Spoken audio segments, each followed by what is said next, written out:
हुआ खुलासा। ठगी करने वाले संगठित गिरोह का मास्टरमाइंड अरेस्ट। मास्टरमाइंड समेत 10 अभियुक्त फिलहाल गिरफ्तार किए गए। यूपी एसटीएफ ने नोएडा से अभियुक्तों को गिरफ्तार किया और इस गिरोह ने अब तक 170 करोड़ रुपए की ठगी की है। अमेरिका, कनाडा, ब्रिटेन, शिकागो के लोगों से ठगी की, तो वहीं कैलिफोर्निया, हांगकांग और लेबनान के लोगों से भी ठगी की गई है। वहीं आपको बता दें कि वीओआईपी कॉलिंग का फिजिकली क्लाउड सर्वर लगा करके ठगी की, तो डॉयलर के माध्यम से क्यूब डॉयलर का प्रयोग करते थे। तो एक नई टेक्निक है जिस तरीके से टेक्नोलॉजी का इस्तेमाल करते थे। दानिश हमारे संवाददाता हमारे साथ जुड़ गए। दानिश, हाई प्रोफाइल लोगों से किस तरीके से ठगी की जाती थी और पूरा तरीके से अब सारी चीजें कहीं ना कहीं साफ हो गई हैं। बिल्कुल सही कहा आपने कि हाँ, ये ऐसे ही नहीं, ये पूरा एक प्रोफेशनल तरीके से हाई क्वालिटी के जो इनके इंस्ट्रूमेंट थे, हाई क्वालिटी के सॉफ्टवेयर थे, उनका ये लोग इस्तेमाल करते थे।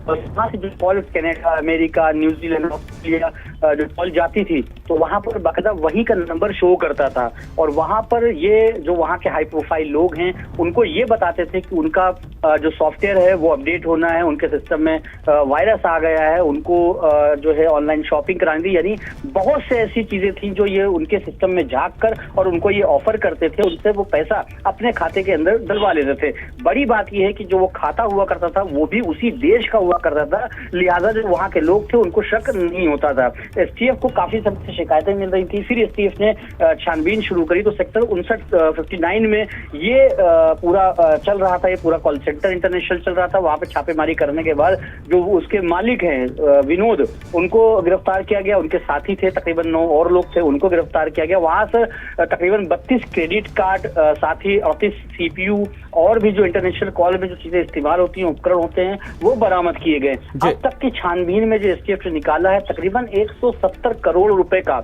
ये पूरी ठगी का खेल है। अब तक पिछले 4 से 5 साल में ये लोग 170 करोड़ रुपए की ठगी कर चुके हैं। तो अंदाजा लगाया जा सकता है कि जो मोटा मोटी रकम सामने आई है ये उससे और कई गुना आगे बढ़ सकती है। नोएडा में बहुत पहले से इस तरीके के कॉल सेंटर पकड़े गए हैं, बहुत पहले से कार्रवाई भी होती थी, लेकिन बताया जाता है कि जो इस कॉल सेंटर की जड़ें हैं वो काफी मजबूत हैं, लिहाजा इसके ऊपर जो लोकल पुलिस है वो हाथ नहीं डालती थी। एसटीएफ ने जब ये खुलासा किया तो उसके बाद अब जो स्थानीय पुलिस है वो भी बगले झांकती फिर रही है, उनको जवाब वो नहीं दे पा रहे, क्योंकि जहां पर ये चल रहा था उसके तकरीबन 500 मीटर की दूरी पे सेक्टर 58 थाना है। यानी ये कहें ठीक सेक्टर 58 थाने के बगल में ये पूरा गिरोह चल रहा था, पूरा गैंग ठगी का खेल कर रहा था और किसी को कानो कान पता तक नहीं चला। और ये आज से नहीं चल रहा है, काफी वक्तों से चल रहा है। अब ये एसटीएफ की गिरफ्त में आए हैं। बिल्कुल, ये जिस तरीके से अब गिरफ्त में आए हैं और ये खबर के साथ साथ आम लोगों के लिए भी सबक है और सावधान रहें, चौकन्ने रहें। बहुत बहुत